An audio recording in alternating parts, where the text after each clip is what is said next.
इसरो ने चंद्रयान 4 मिशन शुरू होने से कम 2 साल पहले ही चंद्रमा के दक्षिणी ध्रुव क्षेत्र में अपने लैंडर के उतरने के लिए एक स्थल की पहचान कर ली है। केंद्र सरकार ने चंद्रयान 4 मिशन को मंजूरी दे दी है। इस मिशन के तहत चंद्रमा के नमूने लाए जाएंगे। ये भारत का अब तक का सबसे जटिल चंद्रमा मिशन होगा। भारतीय अंतरिक्ष अनुसंधान संगठन के अध्यक्ष वी नारायण ने पहले ही कहा था कि हम चंद्रयान 4 के लिए 2028 का लक्ष्य रख रहे हैं। मध्य प्रदेश में आज से 12वीं की परीक्षाएं शुरू हो गई हैं। एमपी में इस साल करीब कई लाख स्टूडेंट्स कक्षा 12वीं के फाइनल एग्जाम देंगे। राज्य में 3,856 परीक्षा केंद्र बनाए गए हैं। एमपी में इस साल 10वीं और 12वीं के करीब 16 लाख छात्र बोर्ड एग्जाम देंगे। इनमें 9,07,000 स्टूडेंट 10वीं की कक्षा के लिए होंगे। नकल रोकने के लिए फ्लाइंग स्क्वाड भी गठित की गई है। तिरुपति में मिलावटी घी से तैयार लड्डू विवाद के मामले में धार्मिक नेताओं और भक्तों ने प्रदर्शन किया है। प्रदर्शन के दौरान पूर्व की वाईएसआरसीपी सरकार के सीएम जगन मोहन रेड्डी के खिलाफ कार्रवाई की मांग की गई है। प्रदर्शनकारियों ने कहा कि तिरुमला लड्डू प्रसाद में मिलावटी घी के इस्तेमाल के लिए पहले ही सरकार जिम्मेदार थी। ऐसे में प्रसाद में मिलावट करने वाले दोषियों को कड़ी सजा मिलनी चाहिए और इसके तुरंत बाद एक फास्ट ट्रैक कोर्ट में इसका गठन करके मामला चलाया जाना चाहिए। बागेश्वर धाम के पीठाधीश्वर पंडित धीरेन्द्र शास्त्री एक बार फिर सुर्खियों में है। इस बार वजह ना कोई धार्मिक राजनीतिक बयान नहीं है, बल्कि उनकी सादगी और सहज व्यवहार है। दरअसल छतरपुर में शनिवार रविवार की दरमियानी रात को अचानक एक मिठाई की दुकान पर पहुंचे और सेठ की गद्दी पर बैठ गए और फिर हंसी ठिठोली के बीच पेड़े ले लो, लड्डू ले लो कहकर ग्राहकों को मिठाई बेचना शुरू कर दिया। इस दौरान उन्होंने रसगुल्ले का स्वाद भी लिया। वीडियो सोशल मीडिया पर तेजी से वायरल हुआ है। लो, बर्फी ले लो, पेड़ा ले लो, सीताराम, लड्डू ले लो।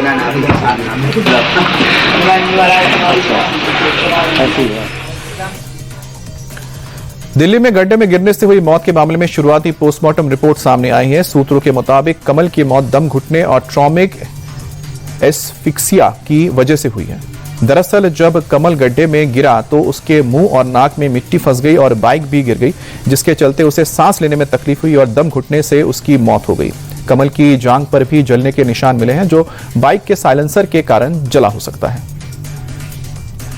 दिल्ली के पीड़ागढ़ी में गाड़ी में मिले 3 शव मामले में दिल्ली पुलिस ने उत्तर पूर्वी दिल्ली से एक तांत्रिक को हिरासत में लिया है। पुलिस के मुताबिक गाड़ी में मिले तीनों मृतक रणधीर, शिव नरेश और लक्ष्मी रविवार की सुबह इस तांत्रिक से मिले थे। तीनों के शव के पास शराब की बोतल और डिस्पोजल ग्लास मिले थे। तीनों के शव पर चोट के निशान नहीं मिले हैं। पुलिस अब तांत्रिक से पूछताछ कर रही है और साथ ही पूरे रूट के सीसीटीवी फुटेज की भी जांच की जा रही है। दिल्ली की कानून व्यवस्था गर्त में पहुंच गई है। लगातार हत्या, लूट, डकैती, चोरी की वारदात हो रही है।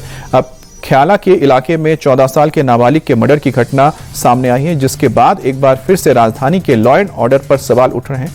ख्याला इलाके में बदमाशों ने नाबालिग की चाकू मारकर हत्या कर दी। मर्डर के बाद इलाके में सनसनी फैल गई है। पुलिस ने मामला दर्ज करके जांच शुरू कर दी है। घटनास्थल के आसपास के सीसीटीवी की मदद से आरोपी की तलाश में जुटी है।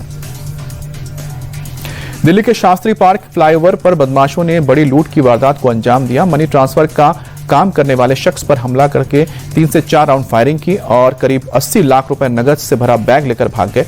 गोली लगने से शख्स घायल हो गया, जिसे अस्पताल में भर्ती किया गया है। वारदात के वक्त पीड़ित के साथ उसका साथी भी मौजूद था। पुलिस ने इलाके की घेराबंदी करके जांच शुरू कर दी है। वारदात वाली जगह से एक जिंदा कारतूस भी बरामद हुआ है।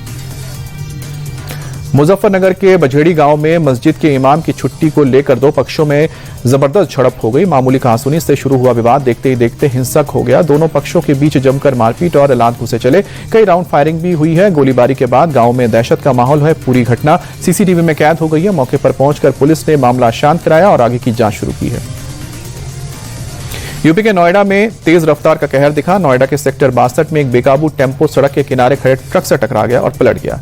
घायल टेम्पो ड्राइवर को बचाने के लिए उतरे लोगों को पीछे से आ रहे तेज रफ्तार ट्रक ने टक्कर मार दी, जिससे करीब 6 लोग मौके पर घायल हो गए, जिनमें से 3 की हालत नाजुक बताई जा रही है।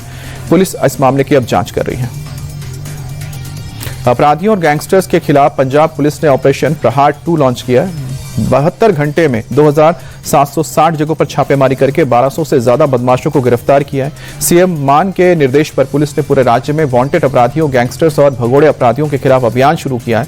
ऑपरेशन के दौरान पुलिस ने कई जगहों पर भारी मात्रा में हथियार और नशीले पदार्थ जब्त किए हैं।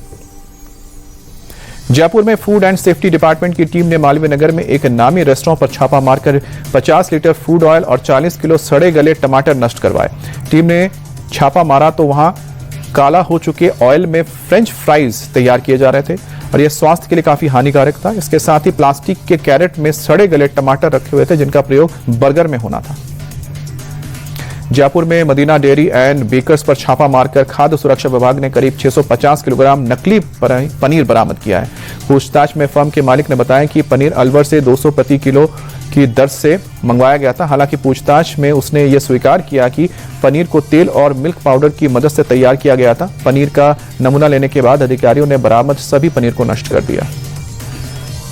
महाराष्ट्र के डोंबिवली में आवारा कुत्ते की दहशत का एक चौंकाने वाला मामला सामने आया। सीसीटीवी में कैद तस्वीर में दिख रहा है कि एक बच्ची जो स्कूल जा रही थी उस पर कुत्ते ने अचानक हमला कर दिया, जिससे बच्ची घबरा गई और जान बचाने के लिए इधर उधर भागने लगी। बच्ची के चीखने चिल्लाने की आवाज सुनकर मौके पर सोसाइटी के गार्ड आ गए, जिसकी वजह से बच्ची की जान बच गई। घटना के बाद लोगों में काफी नाराजगी है। छत्तीसगढ़ के धमतारी में एक शख्स के अंतिम संस्कार को लेकर जबरदस्त विवाद हो गया। गांव के रहने वाले जलसिंह नेताम ने 15 साल पहले ईसाई धर्म अपना लिया था। नेताम के निधन के बाद उनके परिवार ने उन्हें अपने घर के पिछवाड़े में दफना दिया। इसे लेकर वहां आदिवासी संगठनों ने बवाल मचा दिया और कहा कि उन्हें ईसाइयों के लिए निर्धारित स्थान पर दफनाया जाना चाहिए था। तब एसडीएम के आदेश पर शव को कब्र से निकलवाने के बाद ही गाँव में शांति बहाल हो पाई। दिल्ली एनसीआर समेत पूरे उत्तर भारत में ठंड का असर कम हो रहा है। सुबह की हल्की ठंड के बाद दिन में लगातार पारा बढ़ा है। हालांकि पहाड़ों पर अभी भी हल्की बर्फबारी की चेतावनी है। मौसम विभाग के मुताबिक 15 फरवरी तक दिल्ली के मौसम में बहुत अधिक बदलाव नहीं होगा। कभी कभी आंशिक बादल छा सकते हैं और सुबह सुबह कुहासा रहने का अनुमान है। जाने माने अभिनेता गोविंदा ने एक बार फिर से अपनी पत्नी सुनीता आहूजा के आरोपों का जवाब मीडिया में दिया है। एक इंटरव्यू के दौरान सुनीता ने आरोप लगाया था कि गोविंदा ने अपने बेटे यशवर्धन के करियर के लिए कोई मदद नहीं की। इस पर गोविंदा ने कहा कि मैंने अपने परिवार के लिए राजनीति छोड़ दी क्योंकि मैं नहीं चाहता था कि मेरे द्वेष में किसी भी प्रकार से मेरे परिवार का जीवन कोई दखल दे, खासकर मेरे बच्चों पर। मैंने नाडियावाला से मेरे बेटे को गाइड करने के लिए कहा है और उन्होंने उसे फिल्म मेकिंग के अलग अलग पहलुओं को सीखने में मदद की है।